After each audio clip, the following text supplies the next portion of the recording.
Welcome everyone to the Drip and Geeb podcast. Today's episode is going to be a Drip and Geeb Selects episode. We're going to bring back an episode that we did earlier in season 3 and bring it back so you guys can relive that moment with us. I'm also here to announce that next week on the 27th of July, we're going to have a brand new unreleased episode. So on the 27th, there will be an episode that Drip and I recorded, not live, privately, just to ourselves, and we'll be uploading. It's brand new content. We'll be uploading it on July 27th, so next Thursday. Keep an eye out for that. And then the week after that, I should be back home, and either on Thursday, the 3rd of August, or probably more likely the 4th of August, on Friday, we should be releasing another episode live where I'm here back in my studio, and Drip's at his house, and things are back to normal on August 4th. But so just a quick scheduling update there. So we should have seen that live stream with Drip on Monday or Tuesday. Hopefully, that's in the future for me. So hopefully we got that accomplished. And then today is Thursday the 20th. Here's a Drip and Geeb Selects episode. And then next Thursday is a brand new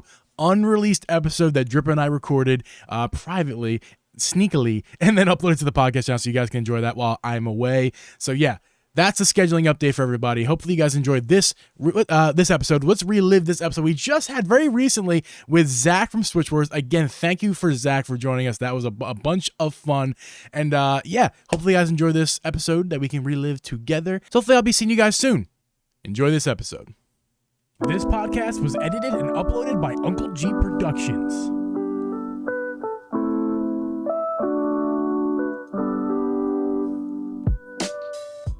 Hey everyone, and welcome to the Drip and Geeb podcast. I'm your host, Uncle Geeb, and with me is Host Drip Media Gaming. We record this podcast live every Thursday at 8 p.m. Eastern Standard Time. You can listen to this podcast on Apple, Spotify, Google, or anywhere you can find a podcast. You can also watch our video podcast over on youtube.com/DripGeebDrip. We have a special guest sandwiched in between us right now. Please, everyone, help me welcome Zach from Switch Wars to the podcast. Zach, how you doing, man? I'm doing fantastic. Post-direct day, a little tired, but ready to talk about all this exciting stuff. I bet, man. You're over there on the West Coast, so it's a little early for you getting up for all this. 5:45 a.m. stream, yeah. Yeah, man. Drip, how you doing? Yeah, I'm doing good, man. I mean, same. We got a direct. Remember how that wasn't supposed to happen? I think you guys heard about that, right? There wasn't a direct, right? I think I heard something about that, yeah. Weird sickness going around. I gotta be honest, and I'll kind of break the ice on that a little bit. I gotta be honest, I saw your video, Zach, where you like, what was it, last week? At this point, it feels like an ancient, it feels like forever ago. You had said, you're like, oh, it's happening, and your thumbnail's like, it's happening, and then you're very positive, as always, in your video. You're like, it's gonna happen, we're gonna do this, and I was not sold. And at this point, we already knew you were gonna be our guest. We'd set this up for a little while, and I was let's just say not as optimistic as you were, but I was excited nonetheless. I wasn't like Debbie Downer. I just don't talk you into it last week. Right, exactly. Just the last Thursday, Drip was trying to talk me into it. And as we kept going, as we did the podcast episode last week, I just got more and more optimistic, and I was feeling really good. Drip was feeling so much better than me, and I was just feeding off that energy. And here we are, man. Now, funny thing though, real fast, Zach. Last week, Drip and I did predictions. Actually, Drip, do you want to go over that real fast now? We should. Do you have that list right in front of you? I got him right here. Don't you worry about that. I got him right here. All right. Let's see. It's not gonna be good. Here's the totals of all the things I said we would see at the direct, and all the things Geeb said we would see at the direct. Now, this is just on the list that we had last week. Yeah. Now, there were other things, but on these lists, I got 0. And Geeb got, let me see here, 0. None. Absolutely none. Yeah. None.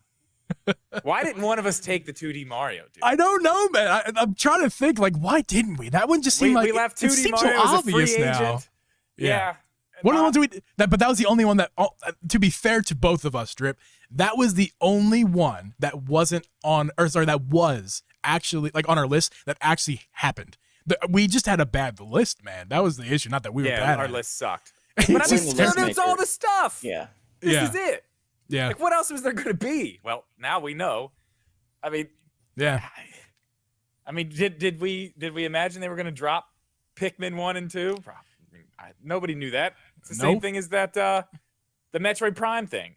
Yeah. Well, so, sorry, this is Zach. What was like the biggest surprise to you? And now we have like an order to our madness in this podcast, so we'll get to all these really important games. We do not. There's no order. We're trying. What is something like from that happened in yesterday's direct that like was the most surprising to you? Oh, geez. I think the easy one is the Princess Peach game, but I'm gonna say WarioWare. Like another WarioWare, only 2 years later. That to me was completely out of left field. Yeah. Would never have put any money on that as a bet. And awkward box art. It's a sequel to the Wii version. It's very, very strange. It's so weird. When I saw the only thing I said when I saw that was why? Why are we doing this? This is so weird. It's like we got the first what was it? The first Mario Party on Switch, and I was like, why is this like you can only play it with the Joy-Con? Yeah. And now, they kind of had the WarioWare thing right on Switch, like where it didn't have to be something like that. And now they're making this, they're kind of going backwards with this. I feel like I wasn't that into the first one. I understand the stand up for this one. I'm definitely probably not going to be into this one. I understand the purpose of it. Like as much as I dislike that first Mario Party as well, Drip, I understand the purpose of it is to not only showcase the Joy-Con's functionality and fun factor, if you will, but just kind of like that's the way the game, like that's the shtick of the game, right? The same way for the first Mario Party on the Switch, WarioWare Move is just like, this is a fun game. If you want an excuse to play a fun party game with your Joy-Cons and wave around with friends, that's what this is here for. Like so I get it. I get it. Speaking of that, I want to get your guys' opinion on something because it wasn't in the direct, but the day before we did finally get to see some gameplay of Everybody 1-2 Switch. Jeez. Listen, okay, I got to be honest. I'm kind of interested. It kind of looks like it would be fun if you had a group of people. Like, I think I'm gonna get it. I think it would be fun to play. What about you, Zach? Are you gonna get it? I think the target audience is like 4 to 8 or like drunk Nintendo nostalgic fans. There you go. You got me right there. Right. That's on the head, Zach. That is exactly what I'm like, dude, me and like 5 of my buddies just, having a good time. Take that thing out on the back porch. I could just see that being a really good time. That's exactly, but you're right. That's exactly what it is. That's probably why I like it. I'm a big fan of the Jackbox Party Pack game, so I was hopeful like maybe this would do something, but yeah, I feel like they leaned way too hard into the goofy and not enough into like developing some like tried and true mini games. I also think it's weird that it's only 16, whereas 1-2 Switch had like 26 or 28. But they showed how they feel about it, which is not even worth putting in their direct, the next day. So that's kind of all you need to know. They got the day before. Like, we're gonna announce a direct, and then later that night we'll show you this because, yeah, we're not putting this in our show. But I don't care. Yeah. I'm probably gonna get it. It's $30. I mean, yeah, the price is at least the price is right this time. The first one was what, 50? Yes. Yeah. Yes. I mean, yeah, more games. Come on, it's a Joy-Con tech demo.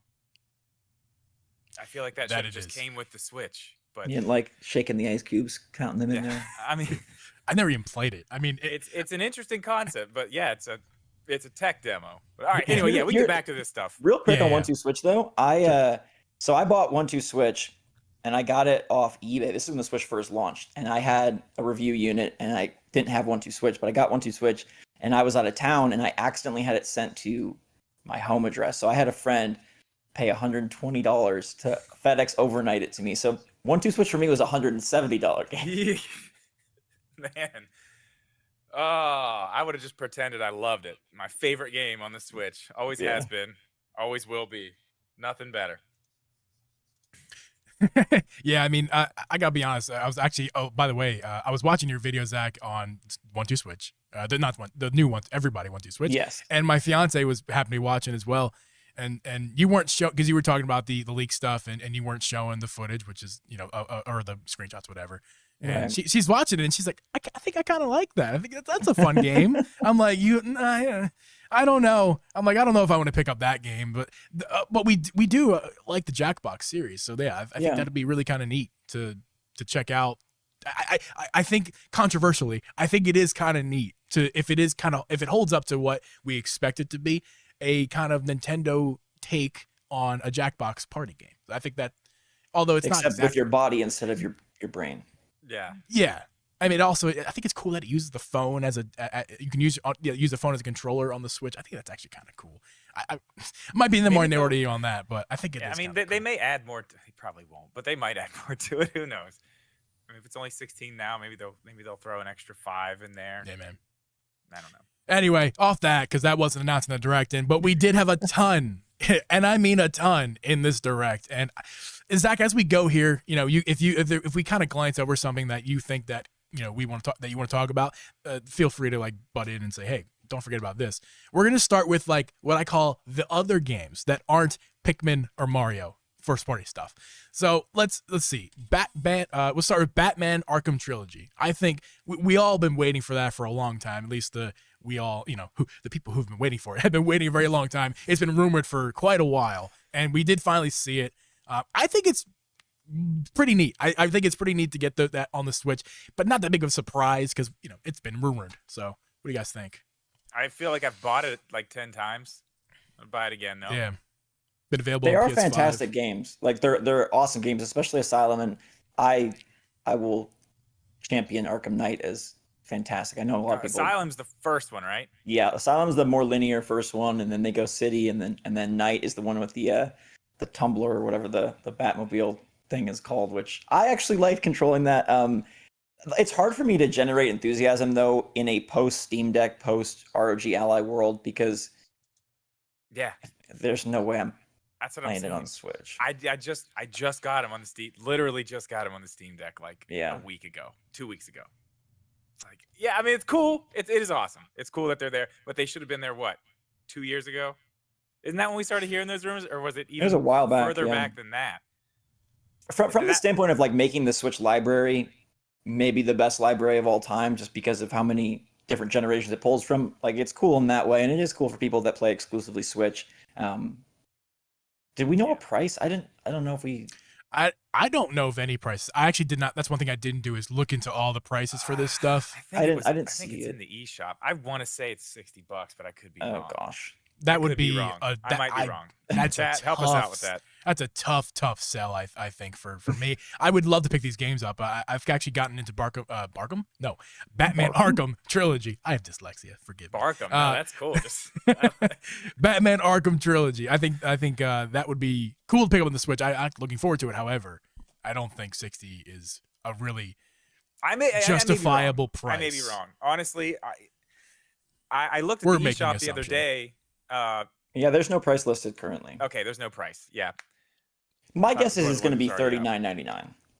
Yeah, okay, that's fair. But I mean, I think I bought the trilogy on Steam for like $7 or something like that, $8. So it's like, ugh. I mean, I don't know. It's cool. You're right. It's cool that it's on the Switch. I mean, anything that comes with the Switch is cool.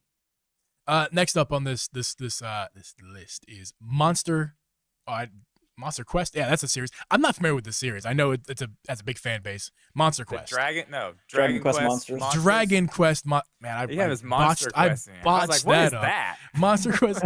Yeah, that game that I can't talk. That I can't remember the title of. I don't have any horse in that race. I don't really care too much about it. I don't know about you, Drip or Zach.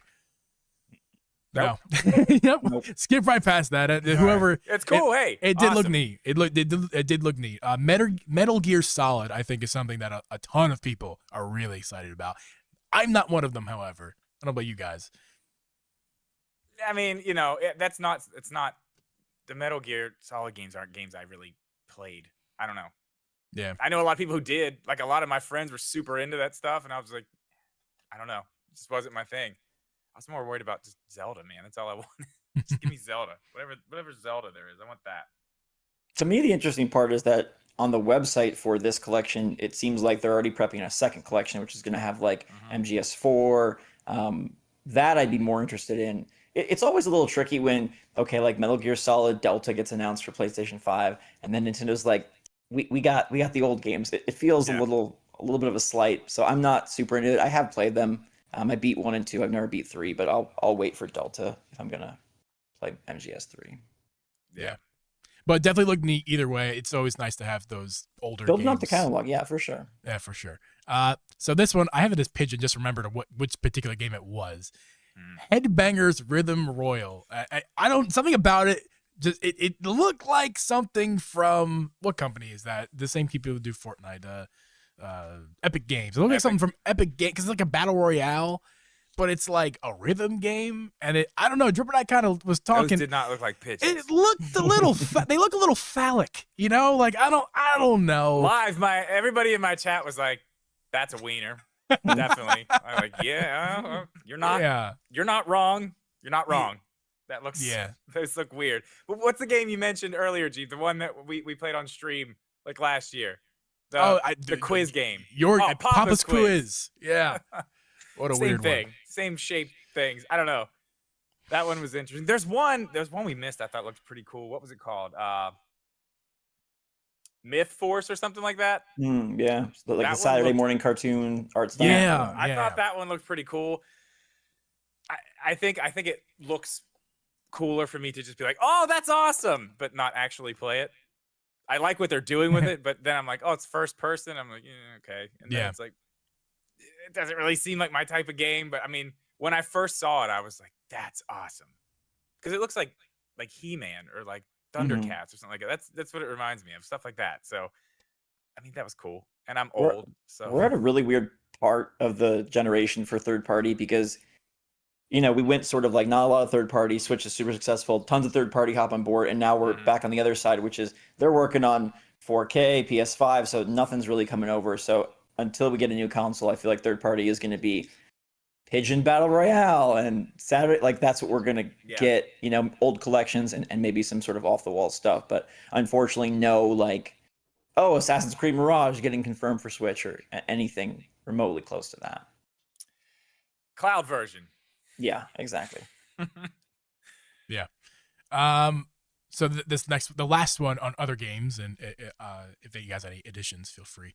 But Star Ocean, I think, looked very interesting. Those Square Enix games that have that pixel art style, something I've never played. Actually, I did. I played some of them. I forget which one it was. It was on Game Pass when I had Game Pass on PC. But yeah, they interest me a lot. I never actually spend the time or the money to actually get into them, but every time I see them, like, that looks cool. Like maybe one day I'm gonna like have a blowout of just all these Square Enix pixel art style games. There's a ton of them. Square Enix is doing the most for Switch. I love the art style of this. I kind of was like, man, I wish they would have used this art style for the Mario RPG, you know, remaster. Go like a little more 2D HD with it. That would have been pretty sick. But yeah, it looked neat. Yeah, the art style, that's the one thing. It's, again, probably not a game I'm going to play, but yeah, the art style looked fantastic. It looked really good. And yeah, like you said, they've done a lot of those style games, but I feel like this one is really like, I don't know, it pops. It really pops. Looks good. Yeah. Any additions before we move on to more of the first party exciting news? I don't know. I don't remember what all was there. I had the direct pulled up. We're not going to talk about Just Dance. I have it on my list. It was on Geeb's list. I didn't write it in the Discord because I didn't think we'd talk about it live. I'm like frantically trying to get to my mouse. Turn it down. Shit, turn it down. Yeah. God, why? I have a few Just Dance for Wii on my shelf back here. My fiance. That's the one to back have, in the day. That's the one to have. We haven't played them yet. I mean, she did during the time period. But I've never you could have played a them. full collection on Wii though. They put those things out for Wii forever. She's got 2, 3, 4, 2014, 2015. That's what I see on the show. And Just Dance 1 and 1. So she's 1, 2, 3, 4, and 15 and 16 or whatever it is. She's got a lot of them. I have a lot of Just Dance games. They were putting Just Dance games out on the Wii, like during the Switch's lifetime, for a couple years. Like it was forever. Really? Yes. I know, crazy. It seems really crazy, but it's true. They were putting them out for the Wii forever. So, sorry, Wii U.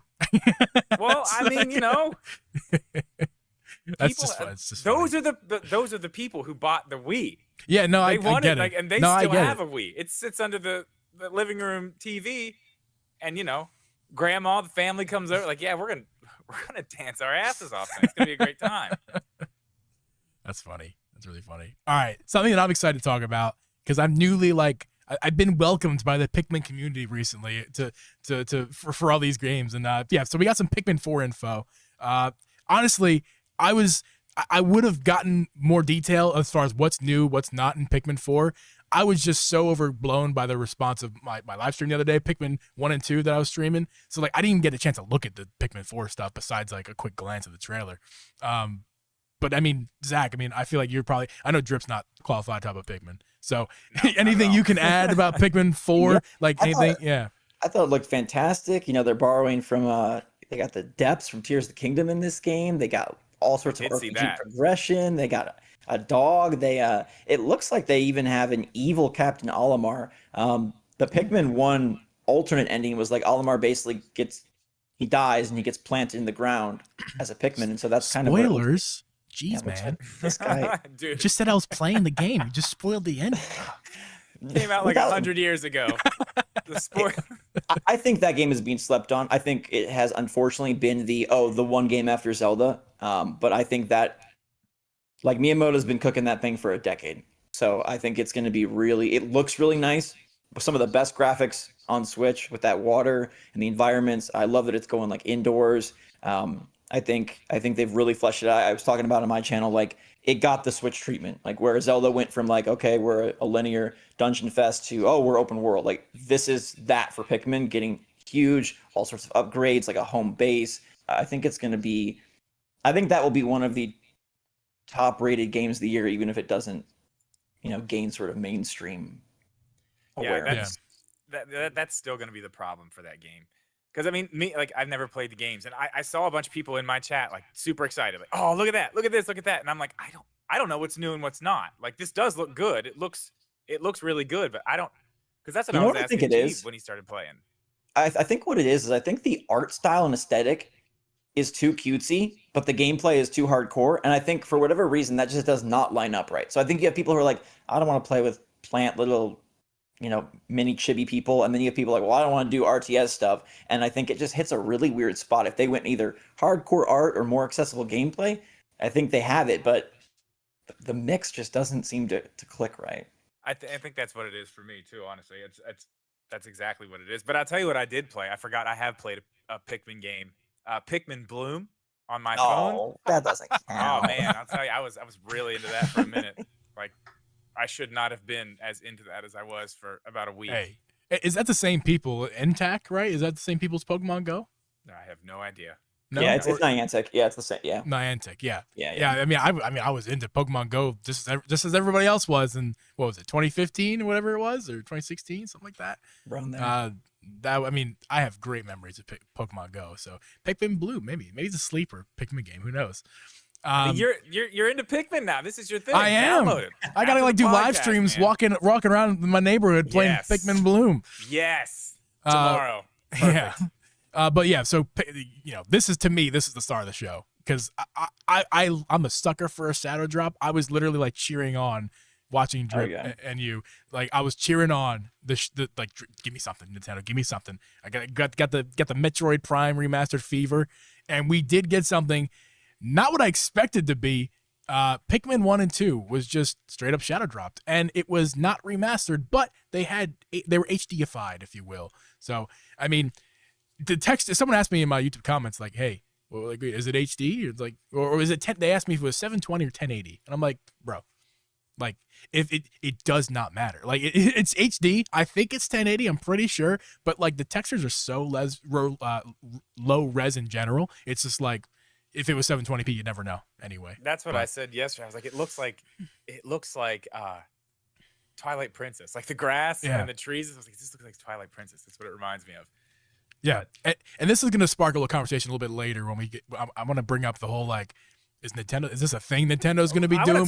We should just talk about that now. You want to do it? All right, sure, let's do it. That's the thing. So this is the second direct in a row, consecutive, where we got a shadow drop of a first-party title, albeit remasters or HD ports, but still something. Is this a trend? Twice. Once is like, okay, that was cool. Twice. My question now is, what's the next one? What are we going to get in September? GX. We were talking about that in Discord. That seems to be the one everyone's like, yeah. And these are, I don't know. Will it only be that, or will it be like 2 of them? I think this is actually kind of nefarious. Like, it's very cool. Metroid Prime Remastered was phenomenal because that's a full remaster. Yeah. They charged 40 for that. They got these Pikmins for 30 each or 50 in a bundle. But I think this is sort of Nintendo's sneaky way to charge you a lot for GameCube games, but not affect they're really big on, like, they don't want the public perception to be that their games are cheap. Like, that's why everything, Mario always stays at the evergreen price. It's always 60. So this lets them kind of push them out there for 30. Then a month or two later, they put them out on retail shelves. It's kind of like, oh, it's a discount product. I don't know. With Prime Remaster, I felt good because that was really remastered. These, I don't know if I want every GameCube game for $30 on Switch. That's a hefty ask. That's more than a year of Switch Online, which seems pretty crazy. That's true. And that's the thing about it too. They drop them so quick. It's like, oh, out after the direct. You don't have time to think about it. Like, oh, that's awesome. People are just jumping on it. Right. And then maybe think a day later, like, you know what? That's actually not really a good price for a GameCube game. But I mean, that's an interesting way to think about it. But I mean, it's smart. It's smart to do it that way. Just throw them out, get people excited, so excited they just can't help themselves but to buy it right that second. Because they're not going to market Pikmin 1, right? So, like, this is the way that they can generate enthusiasm. I think they will keep it up. We've heard about Paper Mario: The Thousand Year Door. We've heard about F-Zero. I hope that those get a little more love. Because like you were saying, Geeb, like, Pikmin 1 and 2, yes, they're HD, but it's like the Mario 3D All-Stars collection. Like, they just turned the tuner a little bit, and that's it. They didn't, really do much else. Yeah, I think you guys I was doing something on the back end, but price, right? I mean, Prime Remastered was, no pun intended, a masterpiece. It was just so good, one of the best looking games on Switch. And $40, the combination of how good it looked, the price, and the shadow drop was the perfect trifecta of, like, I am all in on this baby, and I played it and I loved it. I'm still loving Pikmin, and I'm still having a good time, and it's cool that it's 2 games, not just one. But for it to be out for $30 each or $50 for both, so $25 each, we'll just say $25 each for the games. That's a hard sell to look at. Prime Remastered is $40, but then Pikmin 1 is $25. And yeah, it's HD, but listen, I'm having fun with the game. That's a hard sell. I have a hard time telling people. I was telling people, listen, if you're a Pikmin fan, this is a no-brainer. Why even asking me? It's worth it. But as far as, like, if you're not sold in the series, it's still kind of a hard sell to be like, yeah, go ahead and buy both these for $25 each. Well, the other hard thing is Nintendo has put Pikmin 3 Deluxe. I was checking on this earlier. Their lowest eShop price was $42. So Pikmin 3 Deluxe was $42. That's $8 less than these. So, like, the pricing, when you start overanalyzing it, I think if they're going to remaster these games and actually remaster them, totally fine. Zero complaints. But if we're just going to say that now the value of GameCube games on Switch is $25 or $30, I'm sorry, that's just not a value. Well, it's just not a value. Up another question too. Are we actually going to see, GameCube come to Nintendo Switch Online if they're just going to keep selling them for $30? Like why would they do that? Why would they do it? Not. Which that sucks too. But people are buying them. They're making money. I mean, you can't. We can be upset with it, but. Well, like, it also just gets dicey because, okay, so Luigi's Mansion, I know this is jumping ahead a bit, but Luigi's Mansion 2 Dark Moon is coming to Switch as, we assume, a full thing, full port, full price. Are they going to then say Luigi's Mansion 1, though, is $30, but Luigi's Mansion 2 is $6? Like, it starts getting a little weird because I now think they're going to probably do Luigi's Mansion 1 at the February Direct alongside so that they have 1, 2, and 3 all on Switch as well. I mean, I would like that. I really love 3. I haven't played 2, and I haven't played 1. I really want to play those. I see. That's the thing. A game like that, I'm like, yeah, I'm buying it. Like, whatever. I don't care. Yeah. I don't know. It's a slippery slope. It is a slippery slope. Let's just transition this. I don't have this in the set list, guys, but I'm going to transition into this. The lack of Metroid. The lack of Metroid in this Direct in general, I think, was for me the most surprising thing. It's just like, I was convinced, I had myself convinced that we were going to, at the very least, they were going to show something more than that for Metroid Prime 4. Something more than just that, like, swipey number 4, that very slick trailer they had, like 15,000 years ago? Yeah. I did not have any gray hair when they put that out. That's how long ago it was. Yeah, I had hair. It's crazy. And I'm not even kidding. But like it's really surprising that I wasn't even expecting a date. I was just expecting just give us an update on where the game is at in development, maybe. Even just because they did that with Tears of the Kingdom, like, hey, we're sorry to announce that we don't have anything to show you right now, but we're in development. Like they did that a couple times with Tears of the Kingdom. They're not doing this with Metroid Prime 4, and I think it's safe to say at this point it's not a Switch game. That's getting a little bit ahead. Well, that conversation will happen in a minute, but it's just still surprising to see nothing on Metroid Prime 4, and also it's equally surprising, I think, not even like, hey, Metroid Prime 2. Like, where's that at? Metroid Prime 3? You could have fed off the Metroid Prime excitement, and they didn't do that. It's a little surprising to me. Happen, yeah. I think I did say that in my video that we wouldn't see those. That maybe, but I mean, if we don't, that kind of tells you these aren't coming for a while. Or Metroid Prime 4 at least isn't going to be. I still think that's coming with the new Switch. I think that's like the game. Yeah. What's weird is they were saying that they'd been sitting, or the rumor or the leak, whatever, was that they were sitting on Metroid Prime Remastered for a long time, and they wanted to release it closer to Metroid Prime 4. I think that's what sort of began the buzz of like, oh, maybe it is time for Prime 4 since we got this back in February.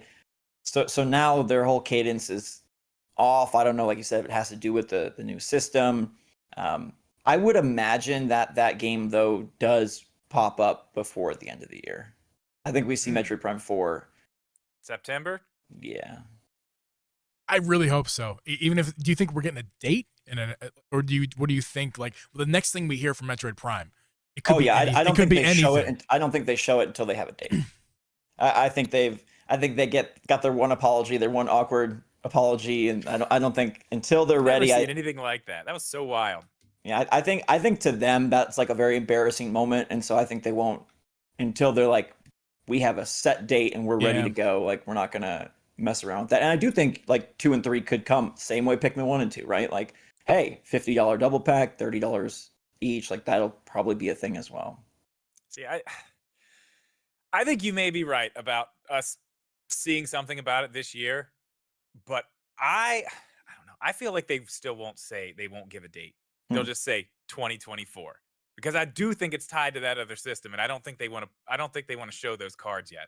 Because everybody's talking about, well, it might be, they might be holding it back for this. I think they'll just say 2024.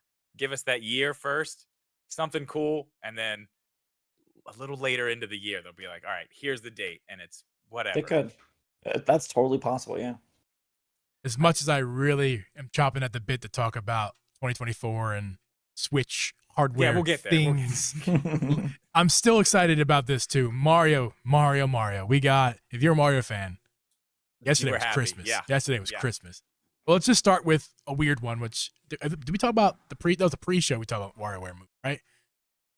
Yeah. So WarioWare Move. No, that was here. Yeah, we talked about it a little bit. That was like the biggest surprise just because. Yeah. Another one. Yeah. Yeah, we covered that. The Peach game. Yeah. I think it's cool because I think it's cool that Peach gets her own game. I think this is clearly feeding off of movie. And the fact that we didn't get really anything besides like Peach. She's getting the game. Here she is. She's so cute. Okay, next thing. That was a little weird to me. I feel like if they had something to show, they should have, but maybe they literally have nothing to show. This is how early stages are we with that Peach game? Are we gonna see this on the next console? Like, where's this game at? I was confused. They kept saying like, oh, when she stands in this certain spot, I'm like, okay, you're giving me like half of the tease because I am so lost on what you're talking about right now. I don't get it. It's a weird, like I don't even know what the gameplay is because it's side scrolling, but it doesn't seem like a platformer. So then I don't really know.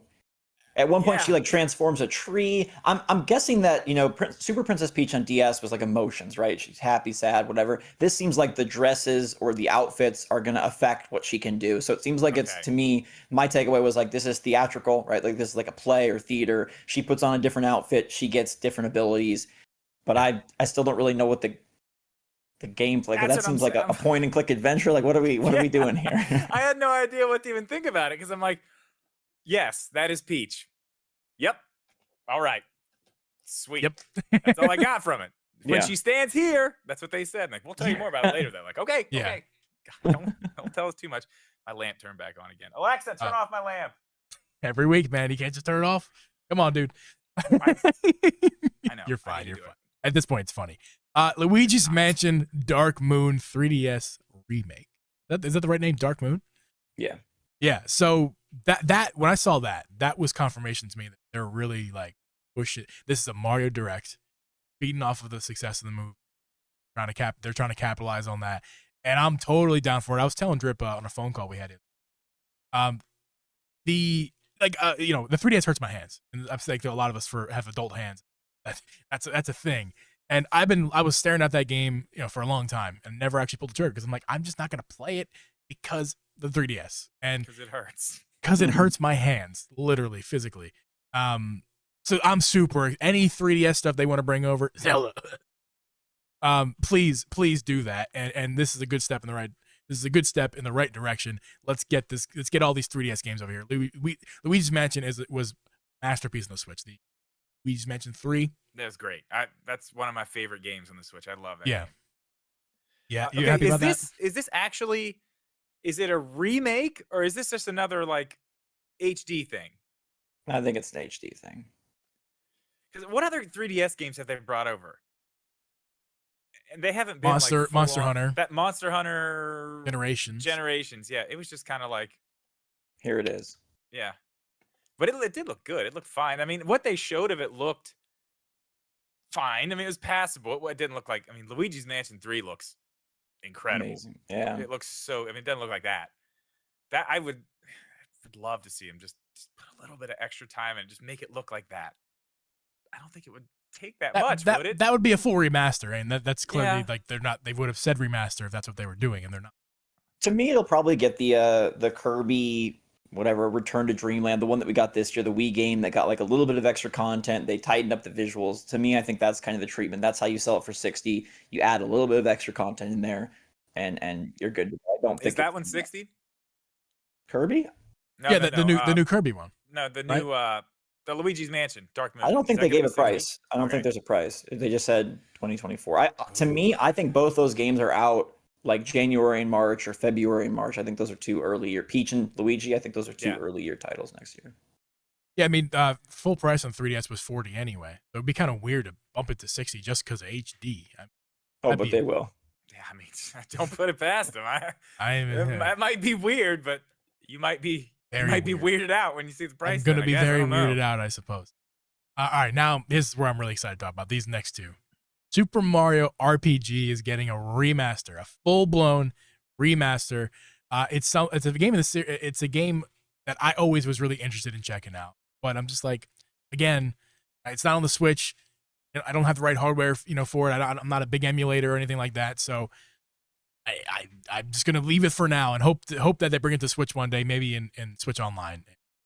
Better than that, we're getting a full remaster, and I'm gonna pay for it. I'm sure I'm gonna pay for it, but I'm still happy about it. It looks really good. For sure. What do you guys think about it? It's gorgeous. Yeah, it looks fantastic. It's a game that I rented multiple times as a young Super Nintendo player. Never beat. I'm excited that it looks like there's like a chain mechanic. It seems like they might be tweaking a little bit of the combat, which would be pretty cool. I think it's just a very fan servicey moment.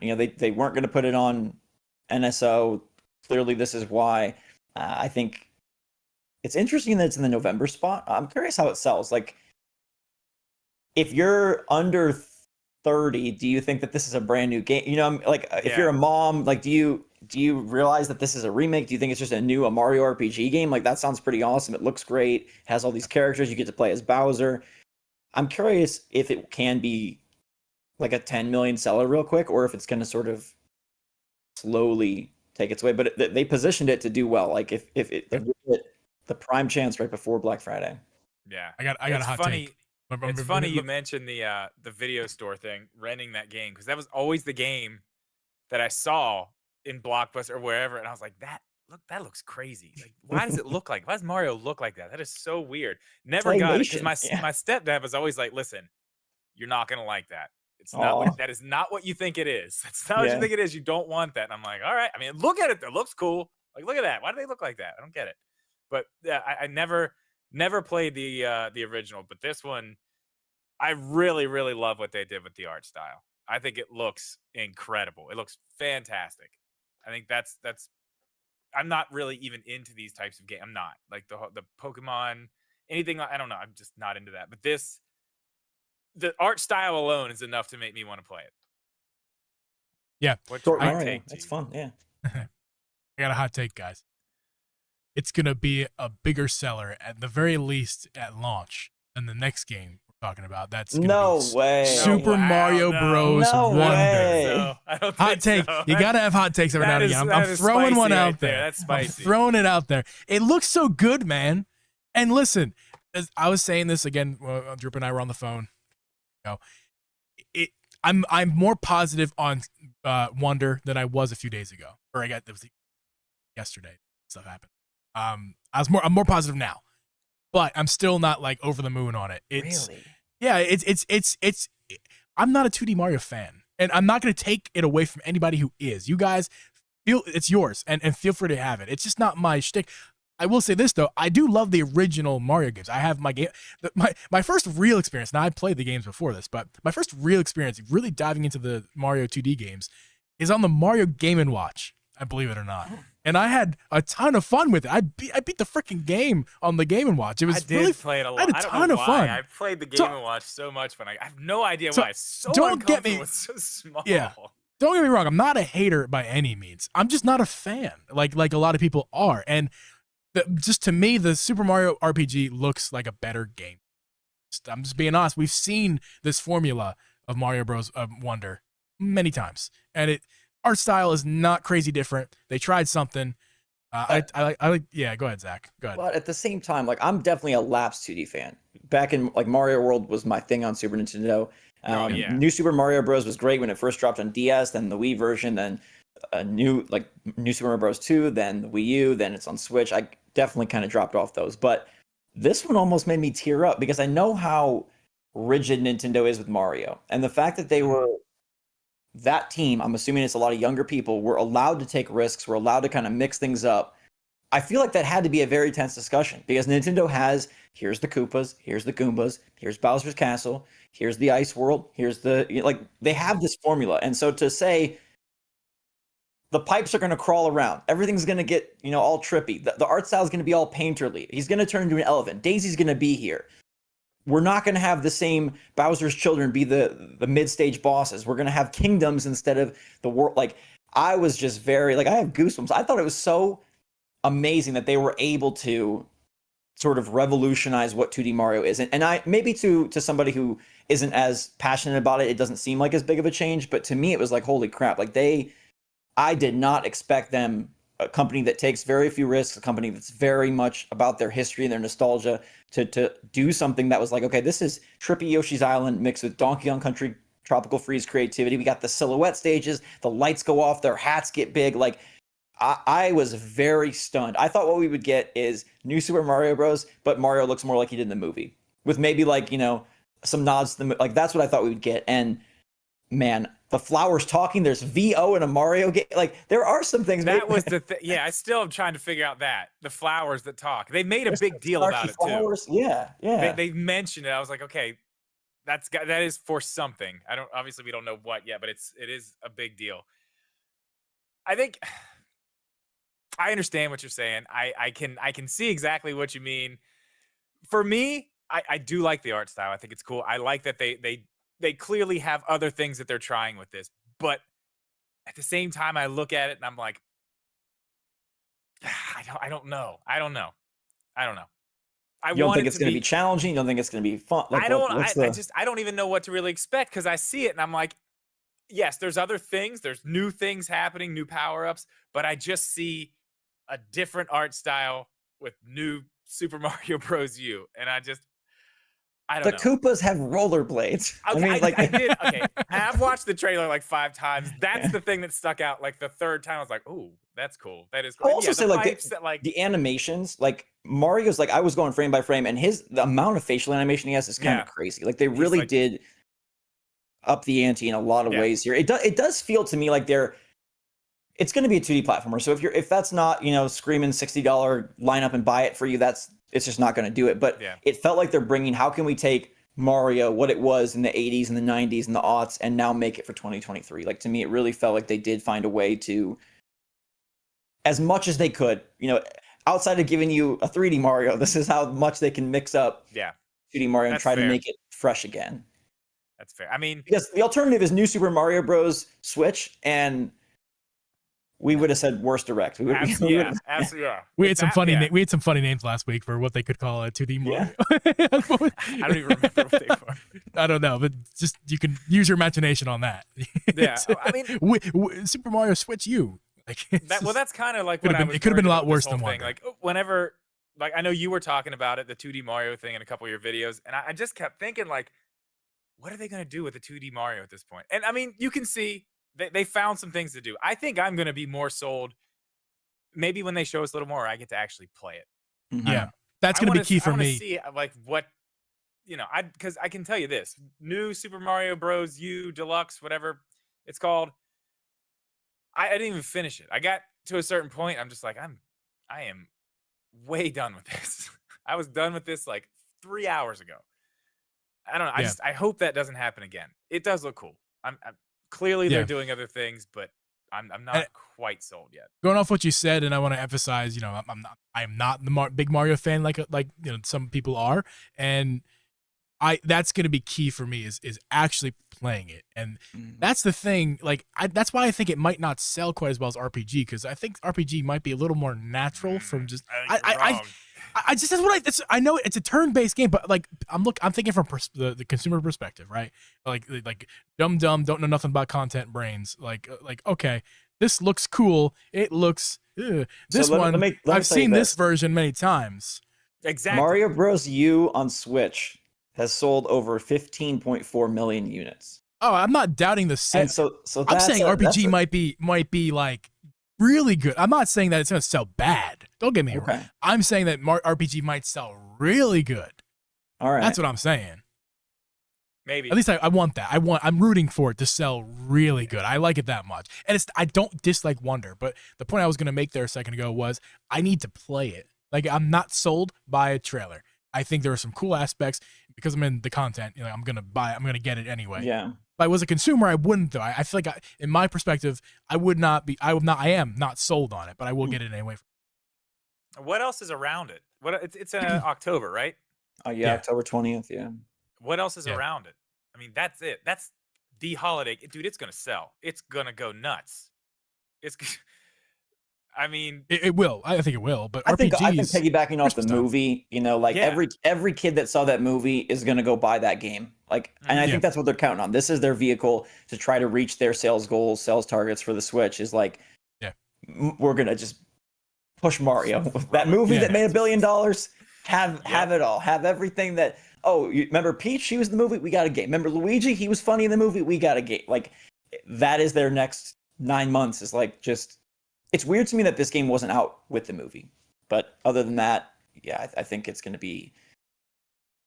I think this will be on that top 5, 6, 7 list real fast, faster than. Think about it though. Think about what you said. This coming out with the movie probably doesn't quite do what it can do now. Everybody who's already seen the movie now, that's already there. Now the movie's out. We bought it here the other night. Everybody's seen it. Everybody's watching it. So give them a little bit of time to cook, and then you put out the Mario. Oh, they got him. Man. They got him. It's over. Done. Yeah, I would love to be wrong. I'd love to be wrong. Sell Tears of the Kingdom. Yeah. It's just a hot take. But it's gonna sell amazing. It's just a hot take. I'm not actually rooting against it or anything like that. Oh, sure. It's just a hot take. I think, if it sells great, that's great. I like Mario too. So again, that's kind of the last. Is there anything you guys want to add before we move on? Because I do want to talk about the Tears Kingdom amiibo. That'll be the last thing from the actual directed. I'll throw in just the Scarlet Violet and Detective Pikachu too. Detective Pikachu. We both forgot about that. None of that got dates, so I'm expecting a Pokemon Presents in the next month or two to kind of cement that stuff. Detective Pikachu 2 did, but not the Scarlet Violet DLC. I know people love to hate on the Pokemon stuff.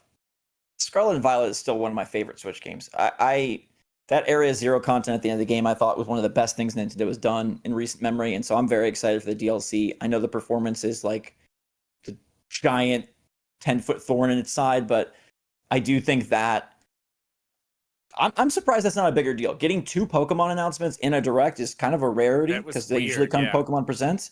But I guess it shows that maybe that's just how strong of a Direct it was. That like Detective Pikachu 2 wasn't even. You remember the pigeon game, Geeb? I know. I don't. What is wrong with me? No, and that was actually what I got excited about too, because I remember they talked about that like in a Presents like years ago. Yeah, 2019. And I was like, man, that's gonna be cool. That's gonna be really cool. I really want to play that. And then I've just been like, oh, they'll talk about it this time. They'll talk about this. It's been years. Yeah. This will be our Pokemon section. Okay, that's perfect that I missed that game, and I did intentionally avoid Scarlet and Violet, but that is not because I don't like the game. I'm actually one of the few out there, Zach. I'm with you. One of the few out there. I am one of the few who like fell in love with that game. I binged it. If you can binge a video game, I binged a video game. I played in 2 weeks. The fastest I've ever beat a Pokemon. Yeah. Oh, in 2 weeks, I'd never beat a Pokemon. This is my first Pokemon game that I beat, and it made a fan out of me. And we talked about this on the podcast many times, but I'll tell it for you, just for you. Many Pokemon games have come and gone by. I'm like, it's old and tired. You know, I'm a fan. I grew up a '90s kid. I'm a little bit younger than you guys, but I grew up in a TV show, and that was like my thing. And I've always been stuck to like the original Pokemon are my thing. And once they started moving into Gen 2, even Gen 3, more, I think Gen 4 is when I really stepped out. Like as like a Pokemon fan, I never was a fan of the games. Just never played them. But as far as the TV show is concerned, I tuned out after Saturday morning cartoons was like, okay, I'm too old for that. And that's when I tuned out. But I've always waited since I've been a gaming fan and a Pokemon franchise fan, not the games, but franchise. I've been waiting to bring. We said this many times on the podcast trip. Make it an open world Pokemon game. I want to run around with my little body, throwing Pokeballs with no borders. Let me have it. And Arceus was a big favorite of mine as well. And it was a lot of aspects of that I wished that they had put into Scarlet and Violet. And when we got Scarlet and Violet, that was the most disappointing thing, was to see a lot of subtractions from Arceus to Scarlet and Violet. However, it did not hurt my experience. And all this to say, the DLC, which was announced, actually was already announced a while ago, and it just kind of showed us more. I'm tuned out, man. I told you I binged it. I told you it made me a Pokemon fan. I'm looking forward to the next Pokemon game. I've tuned out. The performance issues got the best of me. My money is where my mouth is, man. I put 110 hours in 2 weeks. How many hours in a week are there? I don't know. That's a lot of hours. It was more than a full-time job I put into that game in 2 weeks. That's okay, insane. man. It's insane. Manage I mean, that. yeah. I think I'm lying a little bit. I think that was 4 months, not 2 months. But I played like 80 hours in 2 weeks. I think that literally was what it translated to. And then 4 months or a month, whatever. That's not the point. I played the game a lot. I feel like I'm justified to say what I'm going to say here. The DLC, I'm turned off, man. You said Nintendo Pokemon Company, you said you're going to put some performance patches out there. We on this podcast, we've gone over the performance patches multiple times. I'm sorry, the patches. And very rarely did they have performance in them, if at all. And it deflated me. It's deflated me. And the DLC is just like, now you want 35 more of my dollars? I already bought the game 3 times. I got it digitally, Violet, and I got the Japanese copy double pack because it's beautiful. I am not giving you $35 more until I can play the game without just without the issues. You know, I don't need to do this again. My question to you and to everybody that takes such supreme issue with it is what other games are you playing on Switch that run so beautifully and look so gorgeous and have 60? Breath of the Wild. Not 60. No, Zach, you're misunderstanding me. I don't need it to be. I don't need it to be more than what it is. I need it to be acceptable. The performance needs to be. You don't think it's acceptable? No, it's not. It's not, dude. Sorry. Right. And I played the game, and I'm not one of those people who's like, oh, it sucks. RGT. I played the game. All right. And it's really good. I love the game. I gave it a really good score. Like I reviewed it very well. And I enjoyed it. The story, I don't cry at movies or games or anything like that. I cry at real life stuff. I don't cry at video games. No offense to anybody who does. I'll judge you. Whatever, dude. But like, I loved it. The ending was cry-worthy. It was cry-worthy. It was great. I love the game. It's not acceptable. It's unacceptable to have the game, especially at this point, still be at a laughable performance. And I am not one of those people putting it, I don't need it to be at a crazy high bar. I need it to be at the bar. And the bar is just steady. It doesn't have to be a solid 30, just steady. Don't dip into the teens all the time. Don't glitch out all the time. Stop with the shadow glitches. The textures are lazy because they're copy and paste textures. It was rushed and lazy. And at this point, after you said you were going to fix the performance, you didn't. Now you want $35 more. F you, Nintendo. That's the big issue. No. The fact that they're saying, we're going to do this, we're going to do it. And how long has it been since the game's come out? Since November. So, 7-8 months. Yeah. Yeah. That's my great issue with it. I put my heart into the game, man. I put my money in it too. Well, and you said you'd fix it, and you did. You know, when you can buy it again, you can buy the DLC when the Switch 2 comes out, and then they say like, "Oh, we got this patch." Well, that's what I said. Nice. I said, whenever they fix it, I'll buy it. I'll play it when it's fixed. I'm still waiting. I'll buy it when it's fixed. It's fine.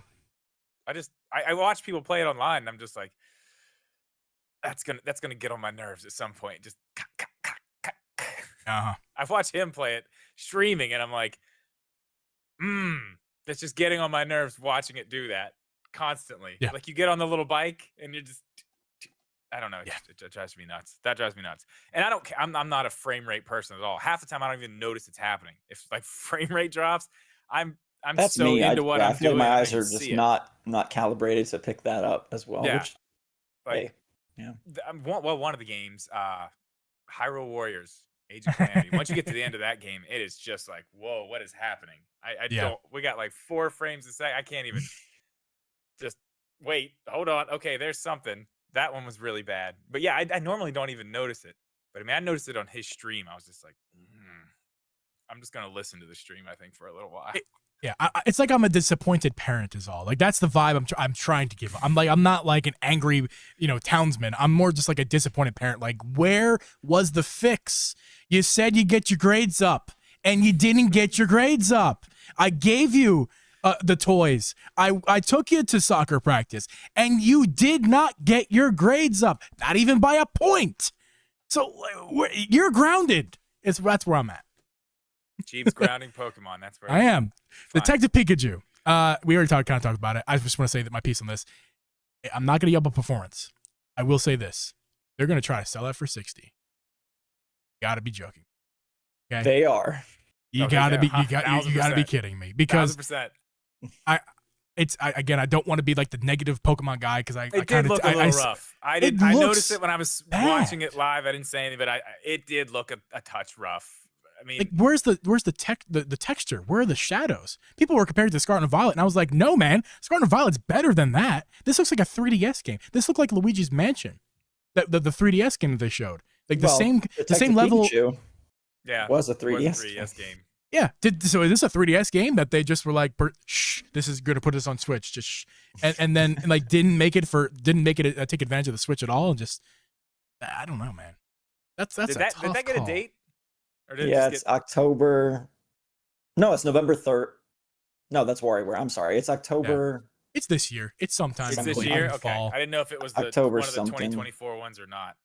Yeah, it's October. I was going to say, well, maybe it's just early foot now. I think the Pokemon Company just does not have... They don't have the technical prowess to make this stuff happen. Like, not yet. For better or worse, they just don't. I don't know why. I'm disappointed. Maybe in a few. I mean, maybe in a few years. I mean, it's October 6th, by the way. Okay, October 6th. Lots of October games. October is crazy. Even like if you take into account the other consoles, you got Spider-Man, Alan Wake 2. There's just a ton of stuff. Yeah. Dude, Spider-Man. I can't wait for Spider-Man. Can't wait. So excited about that. And a podcast, but at least Spider-Man podcast. All right. Summary of the Direct. We got lots of ports. Lots of ports from other Nintendo consoles. Some remasters. PG being one. Is interesting topic. This will lead in. Oh wait, Tears of the Kingdom. Meeples are cool. I want to talk about those. Tears of the Very Kingdom. cool. Zelda very was cool. awesome. Can't wait. Yeah. Yes. Amazing. Zach, you played Zelda. Oh yeah. Best Ganondorf design ever. Greatest ever. You didn't just change your logo to be a Zelda logo for a while or anything like that, you know. But yeah, they look really cool. Oh wait, I wanted to mention. I wanted to go back to this too, Geeb. You said you don't cry during video games ever. Like never. TV. Like you didn't even tear up at the movies. end of Tears of the Kingdom. No, man. Dude, there's that one part when that music. My god, dude! I was like, I don't know if it's the way it's a combination of my Italian upbringing, my dad's side of like very. I guess no, it's more the Italian side, just very stoic and like no matter. I didn't like cry at my grandfather's funeral either. Didn't mean that I wouldn't like get emotional. It didn't hit me till like 2 years later. Just a hardcore guy. Like 2 years after his passing, I just like bawled. One day, I was just like, this is crazy. So 2 years from now, the Tears of the Kingdom ending is gonna hit him. Probably, man. He's gonna be thinking about it driving down the road one day. Maybe. Like, That's just it's just me. I get emotional. I'm not like void of emotion. You guys know that. I get emotion. I get very emotional on this. Yes, you do. Yes, you do. But yeah, they look cool. I didn't want to forget about those because I'm very excited. But again, we got lots of ports. Like I said a second ago, is this the writing on the wall for the Switch? And not in a bad way, right? I don't want to frame this as like, doom and gloom. No.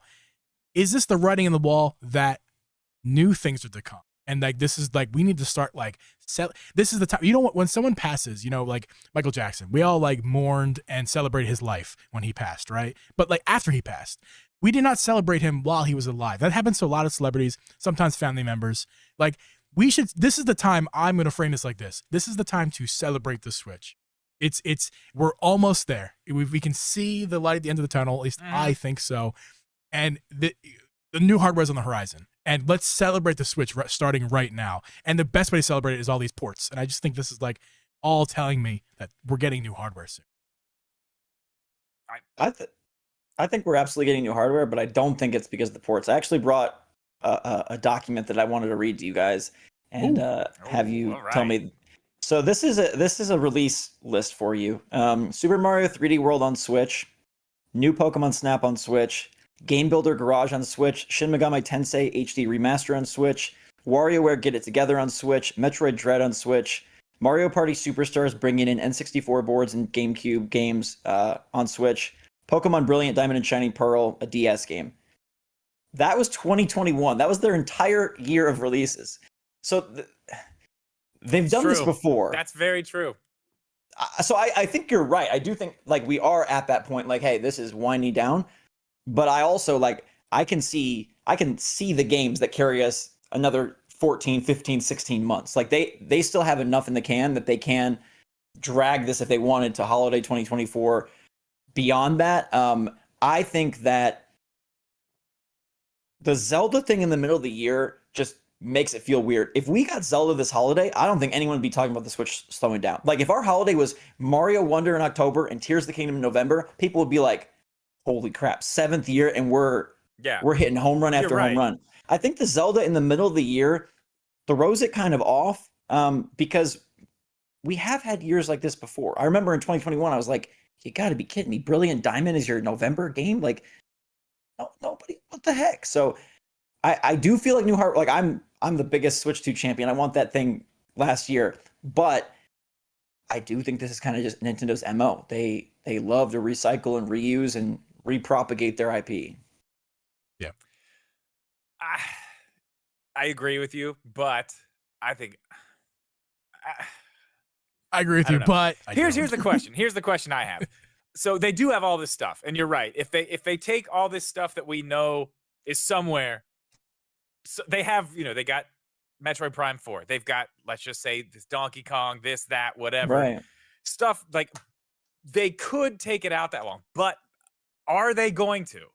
Being as deep as we are in the Switch's life, are they really going to make this go a whole nother year? I wish that I could say no, but yesterday's Direct cemented in me like they absolutely freaking are. Because See, it told me the exact opposite. But I don't think you show Dark Moon and Peach, which are clearly like, hey, these are kind of like afterthought games if you're ready to move on. Like that was sort of like, oh, like why show those now? But those are 2024 games, right? Yeah, but there's no way Dark Moon is like a big deal for the Switch 2. Like that. No. That's what I'm saying. I think these are like the last. These are like the last ones. Like these, we may already know. Possibly, we may already know about the new Switch when these are still being released. Oh, Like, okay, this is just okay, that okay. last little sprinkle at the end. Yeah, I mean, the hard thing is like there's also a world where, like you said, Donkey Kong, somehow Princess Peach gets a game before DK. I don't know what kind of travesty that is, but DK, there's Mario Baseball, there's that Fire Emblem Genealogy Wars remake that we've heard about for years. I still don't know about Metroid Prime 4. I still, part of me thinks it's being saved, and part of me thinks that game, that could be the May game next year. That could take the Zelda slot next year and be sort of the Switch's last last hurrah. Because 2 days ago or 3 days ago, we were like, Tears of the Kingdom's the last hurrah. And now here we are, 6 more months of life. So come September, does Nintendo extend it 6 more? I mean, I don't want this to happen. I sat there in my video saying, like, I hate that I'm admitting I think holiday 2024 is where we're at. Earlier today. So you're thinking like November. Yeah, like I think next year. I think I was so team 2023. I was like, this is why they haven't revealed anything. This is why they're not talking about it. We're going to get that system. But after yesterday, showing off everything up till November, showing 2024 stuff, to me, that was like, they feel good. They got their Mario Kart DLC still cooking. They got, like, they are. I want to clarify, Zach. When do you think the next hardware is coming? I'm going to clarify that. With sadness, November 2024. And it's funny because I 100% agree with you, but we're getting there 2 different ways. like I 100% agree with you. I think that is exactly what's going to happen. It's going to be, now you talking about like we're getting the consumers are getting it in their hands, or the announcement? No, I think that's next holiday is go crazy and pay $400 for a new Switch. I'm 100% agreeing with you, and we're disagreeing on like the timelines. I think it's just semantics, really. It's like it's this. I think we're saying the same things, really. It's just in a different way, and we got to the answer also in a different way. But like, this is the time to start. I'm not saying that the next 18 months are going to be void of Switch content. Okay. I'm saying that Tears of the Kingdom was the last big game. Depending on your opinion, is that the 2D Mario game is a big game or no? Maybe we'll even get another big game. I don't think Metroid Prime is next year, though. That's where we disagree. I don't think there may be another big game to come next year.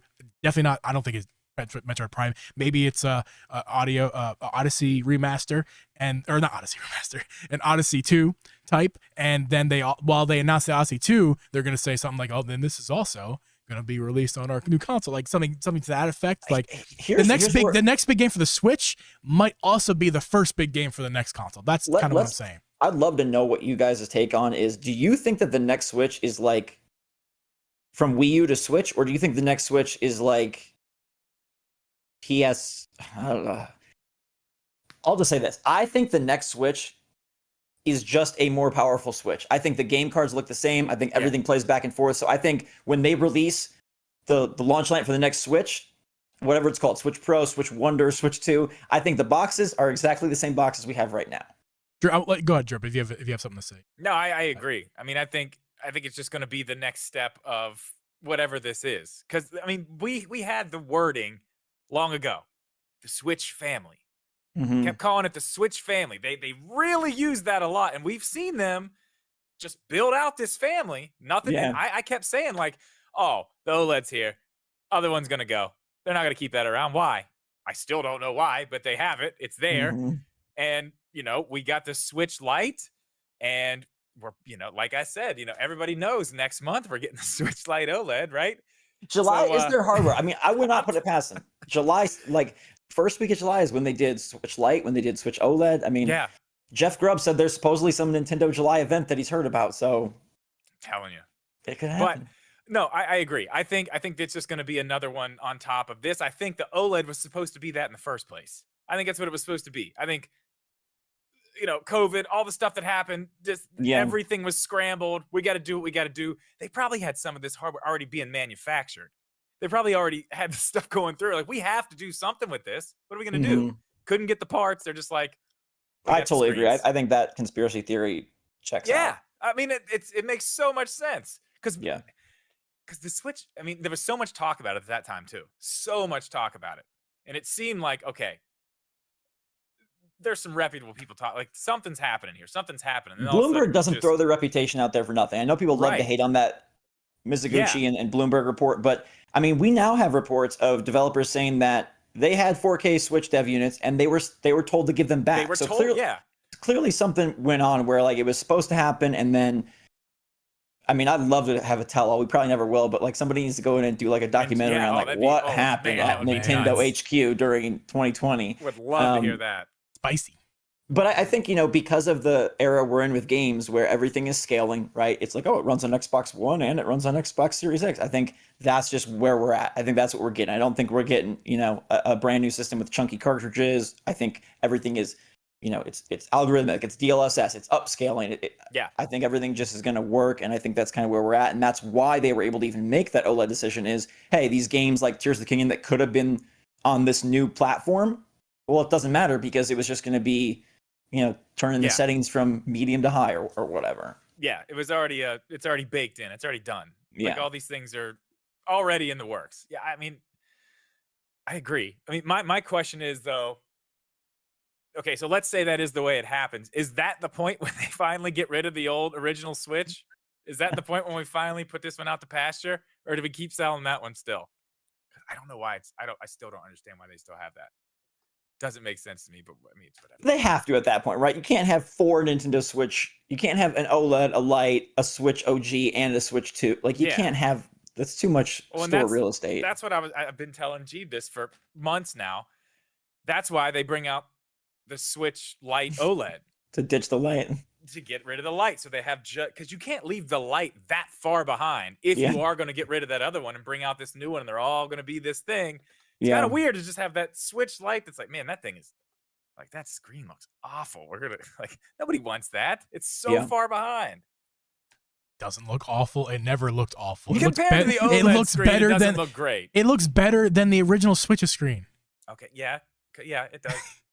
I think we just take things we blow them out of proportion sometimes. I think it's that take is a little bit blowing it out of proportion. Yes, there is a world where we can, I don't want to argue. But there is a world where the OLED is there. There's a Switch OLED. There's also a world with a Switch Lite. Either way, there's a world where this podcast must come to an end. That time being now, unless there's last. Are we not playing the game? Oh goodness me! Avoiding curse words. I can totally we forgot about the. When do you guys think Metroid Prime 4 comes out? Then I think it'd be good for us all just to give that, because that was sort of the big absence from the direct in most people's mind. Drip, Zach, then me. It's coming out when the new Switch comes out. It's right there with it. That's it. I think at this point, since we did not see it here, it's coming out alongside that. I'll say May 2024 with no Switch 2 yet. I'm with Drip. It's not coming out till the new Switch is coming out. I think 3D Mario is the launch title for the next one. I think that's why we're dancing around with 2D and Bowser's Fury and all that. That does nonsense. Make sense too. That would make more sense than Metroid. Just because I mean they are trying to build that Metroid name up, but it may not quite be launch title name. But I don't know. I still think I just think there's so much hype behind that right now that, and I agree. I think it's coming out in May too. But I think we're getting the Switch too. The Switch. All right. We'll see. I think we're gonna see the Switch then too. Let's build the Switch then. Let's build it. Let's do it. Come on, let's make it happen. Let's build a Switch. And that's what we're gonna do right now, ladies and gentlemen. Before I rudely almost ended this podcast, completely ignoring the hours of work that Drip spent making this game. Drip, you go ahead and right now and explain this game, how it works. Wait, you have our sound, right? Oh. Yeah. You have the sound, right? You got it? Yeah, we got it. There it is. I played it. All right, so here's what we're doing. We're doing a draft. We are doing a Switch 2 features draft. So here's how we're going to do this. We have, there are 17 Switch 2 features that we can pick from. Each of us are going to be able to pick 5. Now, you guys in the chat, if you want to let us know after this is over which one you think is the best Switch, I don't know, we'll put a poll up or something somewhere. We'll figure it out. Give me more work to do. Thanks, Drew. No, you don't have to do it here. We don't have to do it right now. Just after whatever. We'll figure it out. Gotcha. Okay. let me see what order you have next. Oh, this is the wrong screen. Order. I forgot they can see what I'm looking at over here. There's no secrets anymore. All right, I need to look at yours so I can see the order. Okay, so here are the features that we can all pick from. Okay, the first one, the picture is half of a Switch and half of a Wii U. What's that thing called? The gamepad. Yeah. So this feature is you're able to use the Switch basically as a controller and a second screen. You don't have to dock it. That's the feature. Do you want me to go over these? Because I can see them clearly. I have the thing up on my screen. Okay, cool. I'm just trying to see what order you have in. Okay, so the next one is multiple cartridge slots. Now, I wanted to put this on the actual Switch. I couldn't find a picture of it on the actual Switch, so we're just gonna go with this and pretend that it's on the actual Switch. It's not on the dock. Yeah. The next one is very simple, 5G.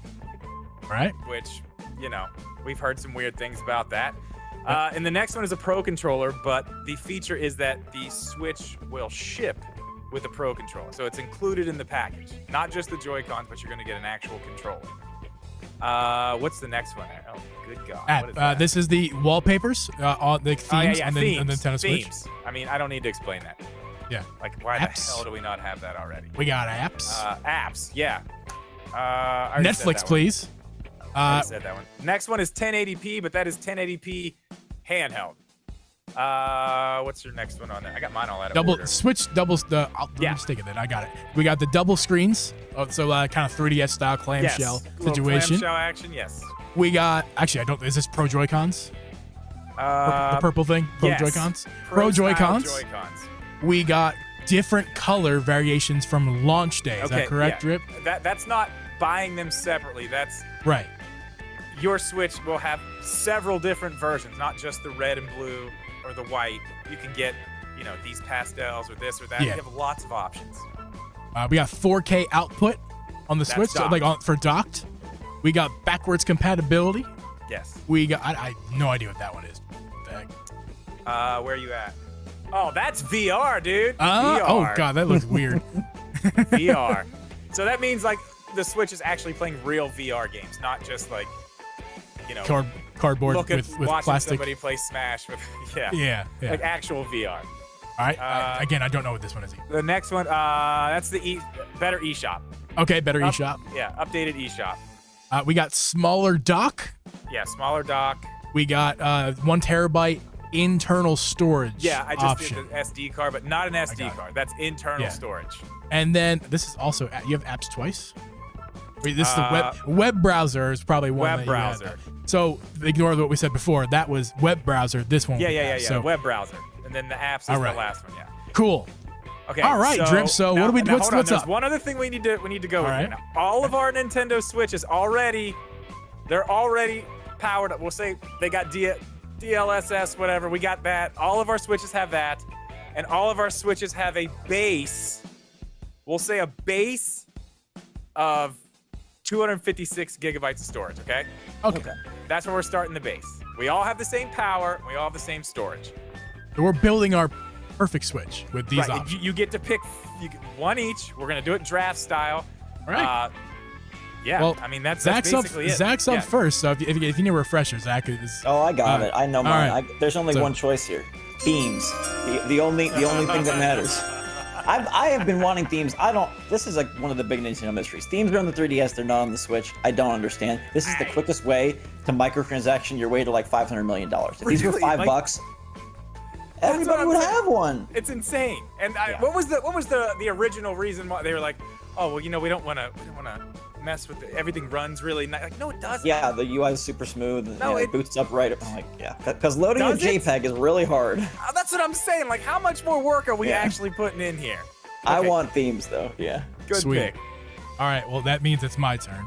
And with the second selection of the Drip and Geeb Draft with Zach as our guest podcast event extravaganza, Uncle Geeb Productions selects 4K outputs. Do I need to explain? Do I need to explain 4K dock? Do I need to explain? It's a wonderful feature I think most modern consoles have that feature.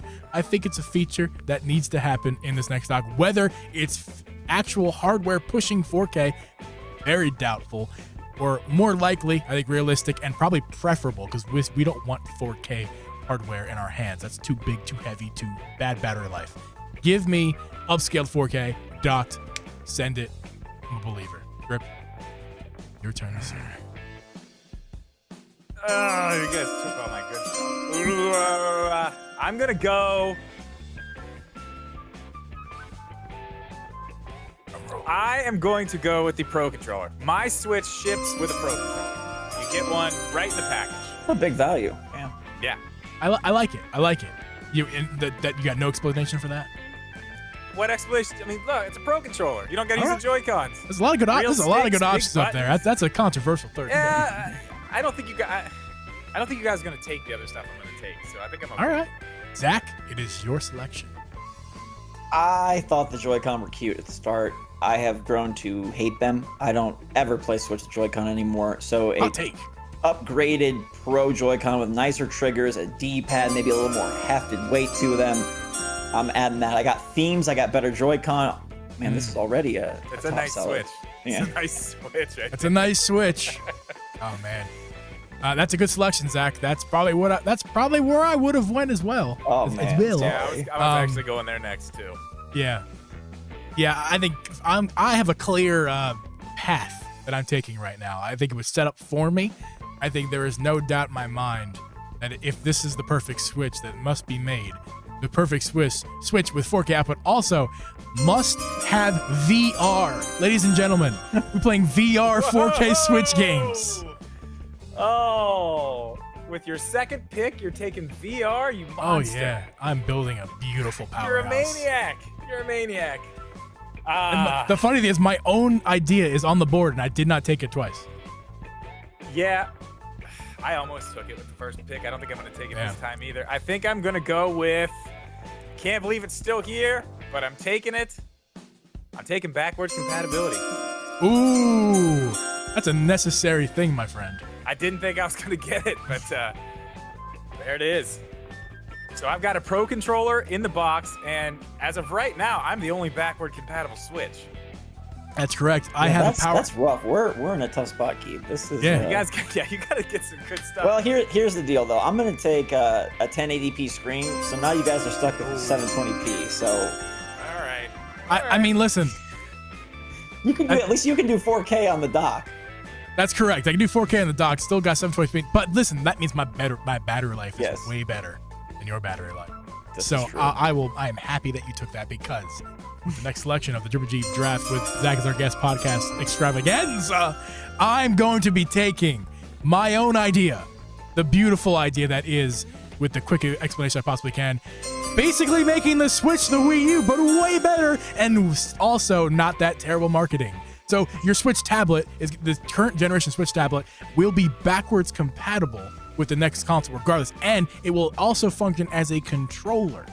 So you can use your Switch as a controller and beam it up there, and also, that's the gist of my idea. That's what I just selected. I think that's an awesome feature to have. It is. It's also with the implication that the actual Switch is going to have a better dock. That whole idea also implies that there's a better dock that has actual gaming hardware in it, not just an upscaler. That you dock your Switch in and you can take it out. And this, that, the other thing. I've explained it before. Hopefully you understand, Zach. Yeah. Okay. It's a convoluted thing.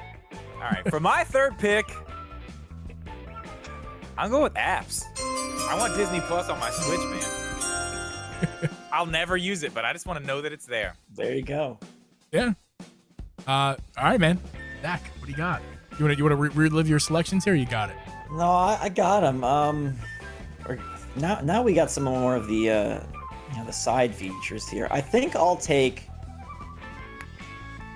I feel like it just goes with my themes. A better eShop experience. Let's bring this into the 21st century. Let's not have an eShop that takes 5 minutes to load. Let's not have an eShop where you have to scroll through a huge list. Let's have a nice eShop. It's really modern. It's zippy. Maybe there's some animation. I think themes and an eShop. Like, to me, that's one of the things they can do to really help sell the Switch is say, hey, yeah, the games play on both, but the Switch 2 it does have a better user experience, and I think an eShop upgrade would be really nice. Yeah, it would be great because I've talked about it a few times in videos on this podcast. The experience in the eShop every single time I go gets worse and worse. Every single time I go, it's just like I don't want to be here. I go on their website and buy games. I don't even use it on the Switch hardly anymore. I hate it. It's awful. It works well. The website works well too. It does. Yeah, it does. And it just downloads directly to your Switch. It's perfect. Yeah. It's way easier. Cool.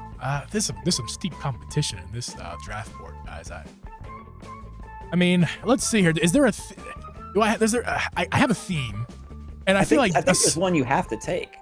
I think to so. go with your last pick. I think so.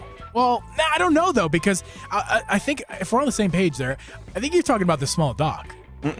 Oh no, okay, good. Because I was gonna say the small dock is not something I'd take because with my idea, the dock's gonna have guts in it this time. Yeah, it's a big dock. Yeah. So it needs to be a big dock, and who cares about a small dock? Show me your dock, Drip. There is two on here that I really, really, really want to take, and I hope that you guys don't take them. Which one do we pick first? I'm going to select 1 terabyte. 1 terabyte is mine. I think if you're playing 4K games, you gotta have 1 terabyte of storage on your Switch. It's necessary, man. I think I don't know. Oh, this is a good one too. That was my next one. Yeah. What do you got, Drip? What's your selection? Dual screens. That's what I thought you were going to take because you're talking about the gamepad. You have to have the 2-screen technology, don't you? No, the one screen is going to be your TV. The other screen is going to be your Switch tablet. But then how does that work when you take the Switch 2 on the go? It's like Wii U in that sense, where there's a button that you'd press, and it's very, very similar to the way the Wii U works. He had this all worked out. Okay, all right, I'll trust you. All right. Yeah, it works.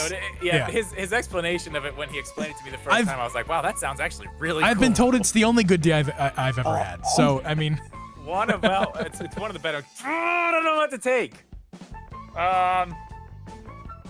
We're going into the future, where we have better networks everywhere. I'm going 5G. I'm playing Fortnite in the middle of a field, anywhere. Getting dubs. I gotta be honest, I don't like your selection, but you didn't have many 2 ones to go off of. So, Zach, it is your selection, your final pick. All right, so I'm going with kind of this Nintendo quirky. It's they're advertising themes, a better eShop, and in completely weird Nintendo fashion, they say, hey, you don't like losing your cartridges. We got multiple cartridge slots. You can put Metroid Prime 4 in there. You can put Tears of the Kingdom in there. You can put Mario Odyssey 2 in there. In a weird way, that's kind of a cool feature for the physical. I have one of those things. Like it's an actual thing. I'm doing a video with a bunch of weird stuff, but that's on the pile of weird. It is cool. It's really cool, honestly. Not too bad, yeah. That's the one I wanted, man. Yeah, that was That's the one I wanted. It's okay, though, but you gave me an idea, and I'm going to take it right now. We're taking dual screens. Not even going to think twice about it. Not even going to think twice about it. It's just dual screens. So can you imagine a 2-screen? Like, because everything now, Steam Deck is one, the Ally is one, the Switch is one. I don't even want it, dude, but I took it because I think it makes sense. What if instead of being 2 screens, it's like those new phones that just fold in half. It's just one big screen that the clamshell folds. I think that's kind of what I'm thinking. It's going to be like Well, that's fine. Okay, so you got that. My last pick. I mean, it's the colors. I got to take the colors because now in my box, not only can you get different color Joy-Cons with your Switch, your Pro Controller will actually be that same color to match. You can get lots of different colors. I am not that happy with my Switch, guys. I'm just going to tell you right now. I'm not that happy with it. All right, let me break this down for everybody, especially the audio listeners out there. So starting with Zach's perfect Switch, and forgive me if I put these out of order. I'm going to do it like how I think it should be told. We got the Pro Joy-Con Switch. When you think of the next Switch, you got Pro Joy-Cons out here. You got to have those Pro Joy-Cons with a 1080p screen. So the handheld experience is just upgraded to a significant advantage. And then, speaking of upgraded and screen everything, you can look at beautiful wallpapers and textures and all that good stuff on your 1080p Pro Joy-Con Nintendo Switch 2. That was a very good first pick. That was a very good first pick. And when you go to the eShop, it's not laggy as crap, and it's got music again. It's got beautiful tunes. It's whatever the frick they want to do with that. And Nintendo did not forget about you, dock users. Don't worry. Your dock now has the capability of just like switching between games. Like it's no problem at all. Like a disc changer, but better. That's Zach from Switch Forces. Perfect Nintendo Switch Pro with a bunch of caveats that are can't do backwards compatibility, but it's looking pretty good. Yeah. All right. I do have that. I forgot about that. My Switch, Uncle Geeb Productions Switch. I think I kind of put them in the order I want to explain it in here. So we got 4K output Switch. Your Switch is gonna be on a 4K screen, and it's gonna look beautiful. It's just gonna be a beautiful experience. Docked users, whatever the word, I can't think of words. I'm bad. Dock users are happy. We have a 4K output. We also got VR, legitimate, actual hardware. It's going to be compatible with Apple Vision Pro. It's going to be amazing. VR Switch. It's going to be beautiful. And when you look at your Switch tablet, or also you're going to be able to, maybe the games aren't backwards compatible, but the Switch tablet is, and you can use your Switch tablet as a screen as a controller, and also it's gonna have Wii U style function while you're playing your games. That's a wild card pick. That's gonna be dope. Then you're gonna need storage for this 4K stuff. You're gonna play lots of Nintendo games now. You got a 1 terabyte 1 terabyte internal storage happening on your Switch. That's good. I mean, do I need to explain more? More storage. Who doesn't want more storage? And to top it all off, when you're on the go and you're like, man, I wish I got a 2-screen gameplay like I do in my docked mode. On the go, we got you covered. Nintendo's like, yo, we got a little flip up screen over here. It's beautiful. Play your main game up there. You got your menus over down here. It's the Wii U on the go, the Wii U Switch Pro Plus Edition Max you also Super. Have the first ever 3-screen gameplay because you can flip up that screen and on the dock mode. That's right. Revolutionary. We're revolutionary on the Geeb game, podcast. You got game up here. You got map right here, and then you got items right here. You never have to. You have to move anywhere. It's nonsense, but it's amazing. Never gonna happen. Quality of life just times 10. And I think we have the most disappointing Switch Pro of all time. I got some good features, man. Also, it's all right. Yeah. Most disappointing Switch Pro of all time. Where do I start with this debacle? It's 5G, everybody. You can play your Switch using into the future. All two of the 5G bands that exist out in the real world, all two of them you can enjoy using your Switch Pro 5G. You're good for 2025 when it's way out of date. You can watch Netflix when you're on the train on your Switch Pro with 5G. It's amazing. Netflix, Hulu. I don't know if the Apple App Store's on there because Vision Pro support. Apple and Nintendo are like making babies over here, so it's gonna be great. Got all that. Yes, it's backwards compatible. That's the best thing you got going for you, Jeb. You can throw in your old Switch. Remember, everyone, I'm the only one who can play Tears of the Kingdom on this Switch. I'm the only one. I should be less biased. It's more positive. You can have pretty little colors. You got little Jimmy's gonna be really happy with this beautiful flower pattern Joy-Con. Yeah, it's gonna be great. It also comes with a Pro Controller that matches those colors. That's correct. And you know what? That's great. Now, can you imagine the special editions you can get with this thing? You're gonna get those awesome Joy-Cons and that awesome Pro Controller in one nice, neat package. Yeah, I'm gonna make a YouTube poll on our YouTube channel. I'll take a screenshot of these selections. I'll throw it up on the YouTube polls. You guys go ahead and, if you're on the audio side of things, go ahead. Feel free to vote on that poll. It should be up by the time you're hearing this. Those of you in the chat, we'll make a poll in a second here in the after show. You guys can go ahead and live vote it right now. And that's it. This is Zach, Jeebs, and Drips. Perfect Nintendo Switches. I gotta be honest. Chat. We'll come back to the screen so you guys can see and vote in the poll in a second. I would take either one of your guys' Switches over mine any day, even though I can't play any old games on them. They look way cooler. Guys, this has been so much fun. Zach, we cannot thank you enough for coming on. This has been super fun. We really appreciate it. It's been an honor to have you. And anything you'd like to say before we head out to the after show? Yes, I'd like to say that there are a lot of people wrong about this direct, but I was one of the few that was right about it. Controversy in the after show. We'll see you. Oh, well, actually, before that was a good segue, but I'll say this. Make sure you guys follow Zach. More importantly, follow Zach if you haven't already for some weird reason. Follow Zach on any of his YouTube channels, Twitters, all the things.